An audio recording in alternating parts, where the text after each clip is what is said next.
میرے بھائیو توحید بنیاد ہے، جنت اور جہنم کا سوال ہے، کوئی معمولی بات نہیں ہے، لیکن ہمیں افسوس کے ساتھ یہ بات کہنا پڑ رہی ہے کہ اگر آج مسلمانوں سے کہا جائے کہ بھائیو توحید خالص کے بارے میں علم حاصل کرو، توحید ہی کی تبلیغ کرو سب سے پہلے، تو مسلمان جواب یہ دیتے ہیں کہ ہر کلمہ پڑھنے والا توحید کے بارے میں جانتا ہے، لیکن جب ہم مسلمانوں سے پوچھتے ہیں کہ بھائیو توحید کی ذرا تعریف تو بیان کرو، تو مسلمان توحید کی تعریف یہ بیان کرتے ہیں کہ اللہ ہی خالق ہے، اللہ ہی مالک ہے، اللہ ہی رازق ہے، اللہ سے ہونے کا یقین آ جائے اور مخلوق سے نہ ہونے کا یقین آ جائے۔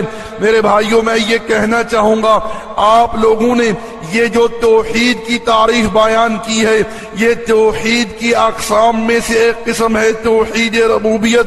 اس توحید کو تو مشرکین مکہ بھی مانتے تھے، جو نبی صلی اللہ علیہ وسلم کے زمانے کے مشرکین لوگ تھے، وہ لوگ بھی توحید ربوبیت کا اقرار کرتے تھے، لیکن ان کا توحید ربوبیت کو ماننا ان کے کسی کام نہ آیا، اس کے باوجود بھی وہ لوگ مشرک قرار پائے۔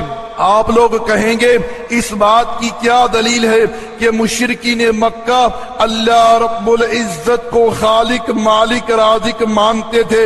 میرے بھائیو اس بات کی دلیل آپ قرآن کریم سے سنیے، جیسا کہ اللہ رب العزت نے سورۃ یونس آیت نمبر 31 کے اندر ارشاد فرمایا، قل من يرزقكم من السماء والأرض أمن يملك السمع والأبصار ومن يخرج الحي من الميت ويخرج الميت من الحي ومن يدبر الأمر فسيقولون الله۔ ارشاد فرمایا پیارے نبی ان سے کہیے کہ تمہیں آسمان اور زمین سے رزق کون دیتا ہے؟ کون ہے جو تمہاری آنکھوں اور تمہارے کانوں کا مالک؟ کون ہے جو مردہ سے زندہ نکالتا ہے اور زندہ سے مردہ نکالتا ہے؟ اور پوری کائنات کے معاملات کون بناتا ہے؟ فَسَيَقُولُونَ اللَّهُ۔ پیارے نبی یہ جواب دیں گے اللہ۔ فَقُلْ أَفَلَا تَتَّقُونَ۔ ان سے کہیے کہ ڈرتے کیوں نہیں؟ اسی طرح میرے بھائیوں مشرکین مکہ مشکل وقت میں اللہ رب العزت کو پکارتے بھی تھے، جیسا کہ اللہ رب العزت نے سورۃ العنکبوت آیت نمبر 65 کے اندر ارشاد فرمایا، فَإِذَا رَكِبُوا فِي الْفُلْكِ دَعُوا اللَّهَ مُخْلِصِينَ لَهُ الدِّينَ فَلَمَّا نَجَّاهُمْ إِلَى الْبَرِّ إِذَا هُمْ يُشْرِكُونَ۔ ارشاد فرمایا کہ جب یہ کشتیوں میں سواری کرتے ہیں تو وہاں یہ خالصاً فقط اللہ ہی کو پکارتے ہیں، اور جب ہم انہیں نجات دے کر خشکی پر لے آتی ہیں تو یہ پھر شرک شروع کر دیتے ہیں۔ پیارے بھائیوں یہ بات تو ہمارے سامنے کھل کر آئی ہے کہ مشرکین مکہ اللہ رب العزت کو خالق مالک رازق مانتے تھے، وہ لوگ مشکل وقت میں اللہ رب العزت کو پکارتے بھی تھے، لیکن سوال یہاں یہ پیدا ہوتا ہے پھر کیوں اللہ رب العزت نے انہیں مشرک قرار دیا؟ کیوں نبی کریم صلی اللہ علیہ وسلم نے ان کے ساتھ جنگیں لڑی؟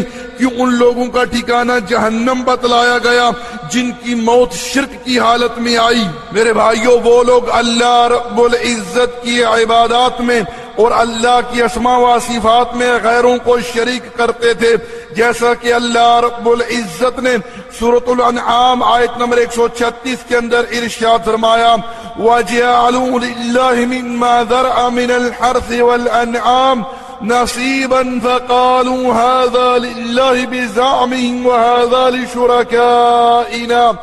ارشاد فرمایا کہ جو اللہ نے ان کو کھیتی اور جانور عطا کیے ہیں اس میں سے یہ مشرکین حصہ مقرر کرتے ہیں، کہتے ہیں کہ یہ جانور یہ کھیتی یہ نظر و نیاز اللہ کے لیے ہے، اور یہ جانور اور یہ کھیتی یہ نظر و نیاز ہمارے شرکاء کے لیے ہے۔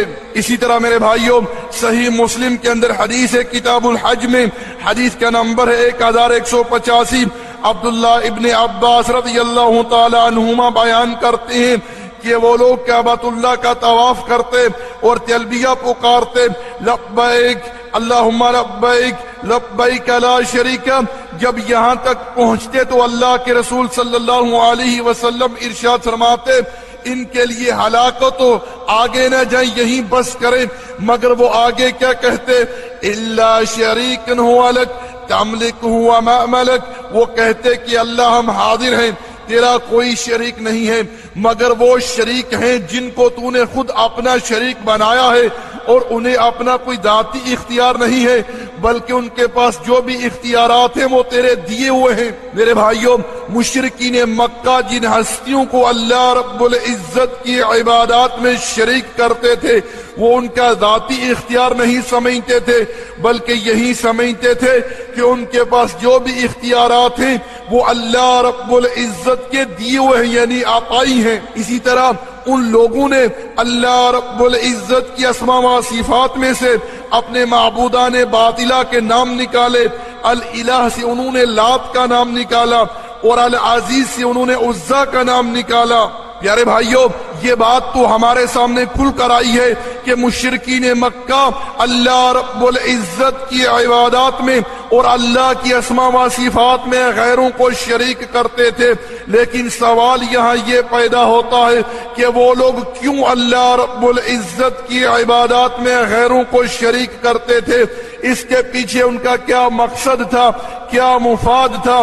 آئیے میرے بھائیوں اس بات کا جواب قرآن کریم سے تلاش کرتے ہیں، جیسا کہ اللہ رب العزت نے سورۃ یونس آیت نمبر 18 کے اندر ارشاد فرمایا، وَيَعْبُدُونَ مِن دُونِ اللَّهِ مَا لَا يُضُرُّهُمْ وَلَا يَنفَعُهُمْ وَيَقُولُونَ هَؤُلَاءِ شُفَعَاؤُنَا عِندَ اللَّهِ۔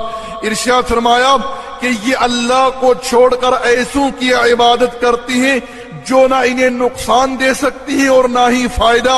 وَيَقُولُونَ، اور یہ کہتی ہیں کہ یہ ہستیاں اللہ رب العزت کی ہاں ہماری کیا ہے؟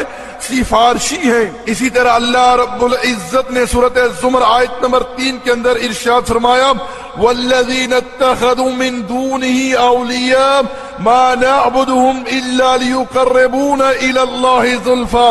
ارشاد فرمایا کہ انہوں نے اللہ کو چھوڑ کر ایسوں کو اپنا کارساز بنایا ہے، اور یہ ان کی عبادت کیوں کرتی ہیں؟ فقط اللہ کے نزدیک جانے کے لیے، اللہ کا قرب حاصل کرنے کے لیے۔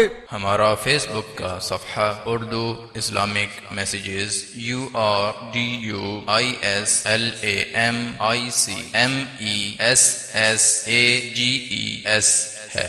ہمارا واٹس ایپ کا نمبر 0097333190627 ہے۔